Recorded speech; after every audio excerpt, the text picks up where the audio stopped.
Greetings, YouTubians, and welcome back to Wayne Sharp World, where today there is a brand new Sencut knife dropping that you need to know about. And we're going to talk about it because this knife in this pouch has really helped me rethink Sencut, kind of put things into perspective, and I've I've got a lot to say about this knife, Sencut in general, and I also want to touch on a video that Nick Shabazz let out a couple days ago that really kind of struck a chord with me in a good way. It's a very good thing.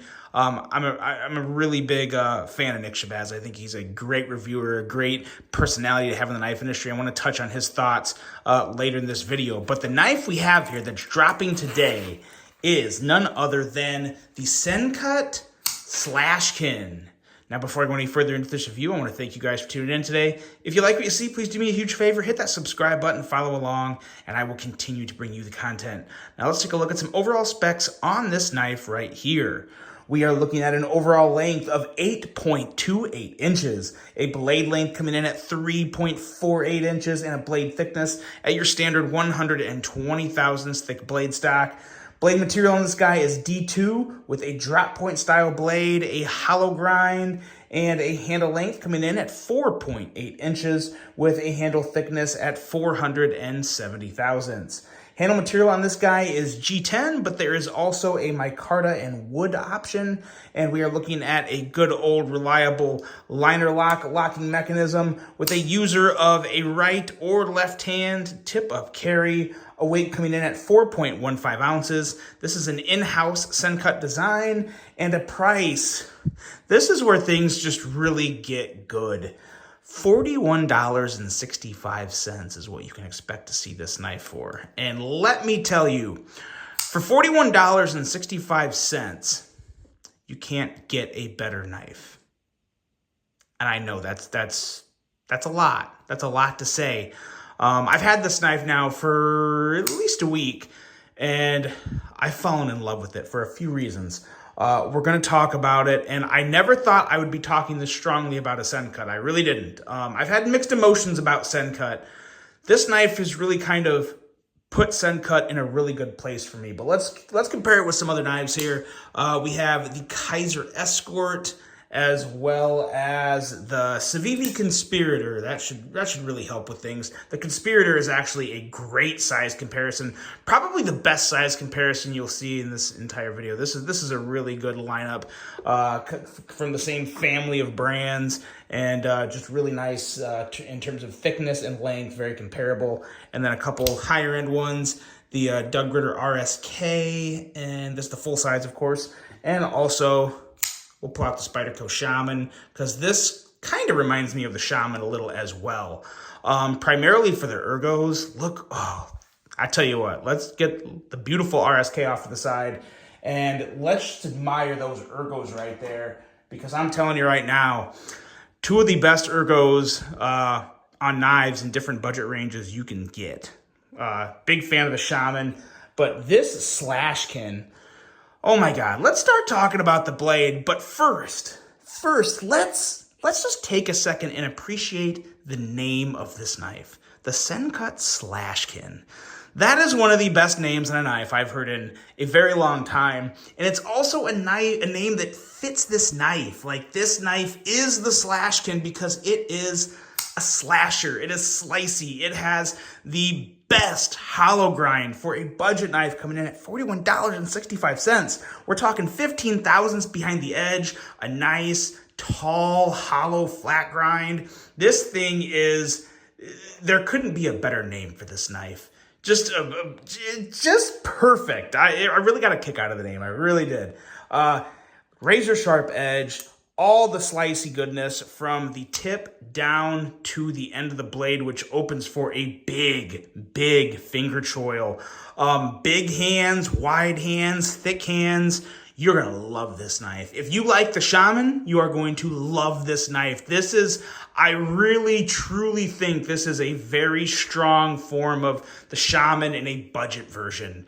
Obviously a different grind, but oh my God, it's just, they hit on so many different points with this knife. And again, I'm going to refer back to it one more time. $41.65. You're getting one of the best, as good of a ground blade as you can get for that price. You honestly cannot get better in terms of a hollow grind for that low of a price. That's a major flex. It's very impressive, and I absolutely love seeing it. On top of this awesome choil, you have very nice jimping and thumb studs that are good.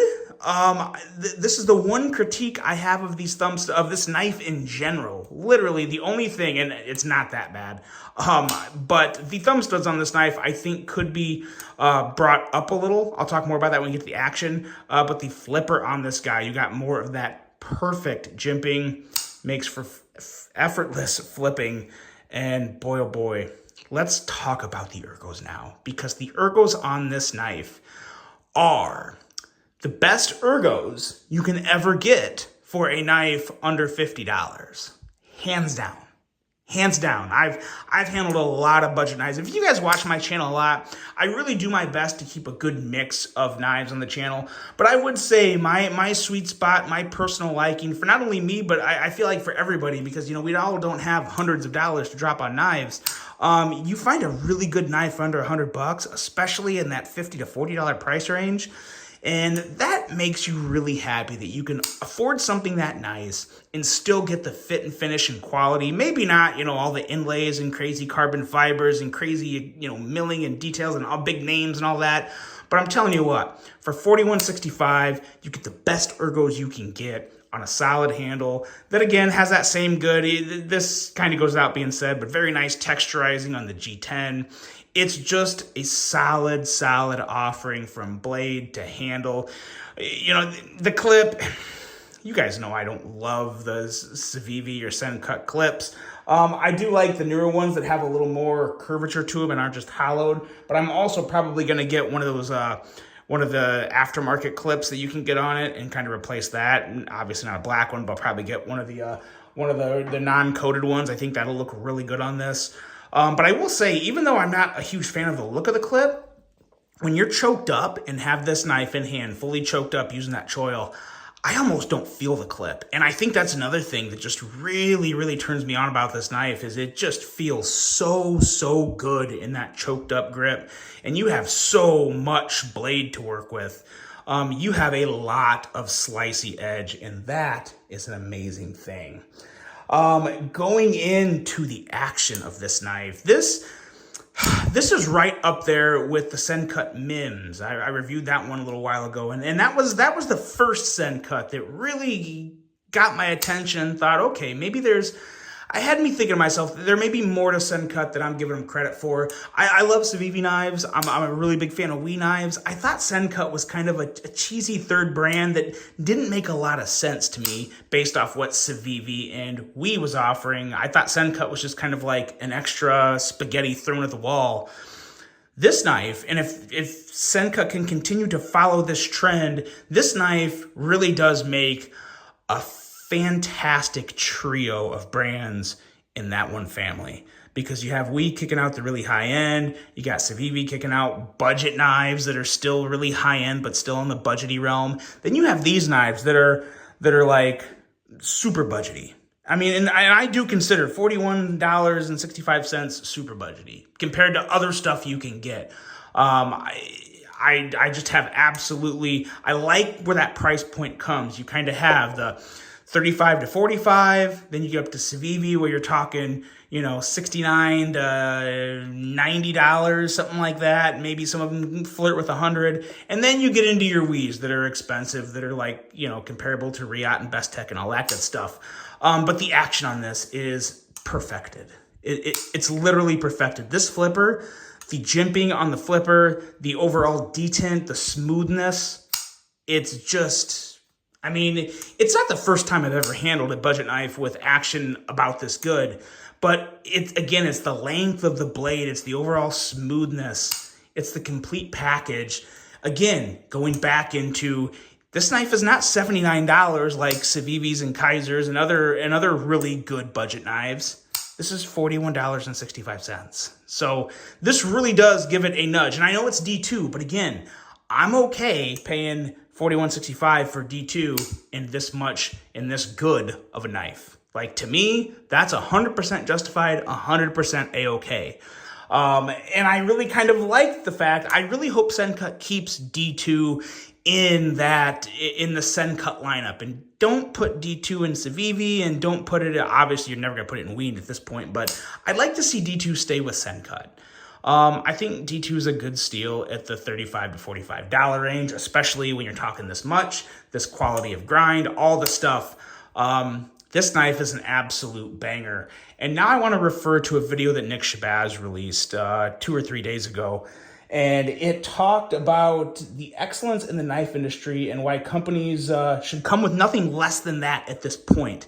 It's really one of the biggest problems in the knife industry. Is there's a very, very good problem, but it's causing issues with other companies that are trying to bring knives to the market. When you have a knife like this, and this is a prime example of what Nick was talking about, in my opinion. I'm not trying to put words in Nick's mouth, but in my opinion, this is a very good example of exactly what he's talking about. 4165, phenomenal grind, slicey blade, excellent handle, great ergos, phenomenal action. $41.65 is perfect. It's the excellence is, it's at the roof. This Sencut has kind of hit the ceiling, I feel like. Like, this is as good as a Sencut model can get, unless they actually start using like 154CM or 14C28N on their steels, and you start having better steels than D2, or more desirable steels. Some would argue D2 is just as good from a performance standpoint. But this is a prime example of that, and that's a good thing. That is a really good thing, and I highly recommend you guys all go watch that video from Nick. He's not reviewing a knife. He's as he would say, rambling like a jackass, but he's really good at it, and I really like his thoughts and his approach and his open mind he brings to the industry, and just how he thinks of things, because it really does kind of help me form thoughts. Like, it helps make sense of things and put things into a good perspective. Not that I'm letting him think for me, but he makes really good points. And it's stuff that I think we forget sometimes. And I saw that video and I was reviewing this knife and I thought, you know what? This Slashkin is exactly a prime example of how high and how hard it is to come into the knife industry and come out with anything less than sheer excellence, because that's exactly what Civivi, or what Sencut has brought here, is sheer excellence. If you like big, slicey knives, this is an absolute must-buy for you. It's like, no questions asked, go buy it, because it's, I'm not kidding. This is that good. You'll probably see this guy more on the channel, on my Instagram. I've never enjoyed a $40 knife, $42 knife this much in my entire life. So this thing is awesome, and it is a prime example of excellence at $41.65. So, with that being said, let me know what you guys think of this knife. Let me know your other favorite Sencuts. Again, it just came out today. Don't hesitate. Pick one up. They're phenomenal. I hope you guys enjoyed this one. Let me know your thoughts on this. I didn't mean to gush, but this one kind of stirred up some emotion and passions in me, especially after I saw Nick's video. It was just a perfect timing for this knife to come out for me. Let me know what you think of it. Hope you guys have a great rest of your day, and until the next one, I'm out.